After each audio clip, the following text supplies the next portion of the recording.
चलो हम चलकर कागजात पर दस्तखत कर देते हैं, यामूर को गोद ले लेते हैं। माँ और बेटी को अलग करने का हमें कोई हक नहीं, और हम ऐसे लोग बिल्कुल नहीं है।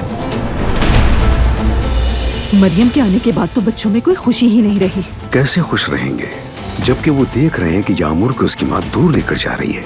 बच्ची ने माँ को माफ भी कर दिया। यामूर को मुझसे जुदा मत करो, ये एक माँ की इल्तिजा है तुमसे।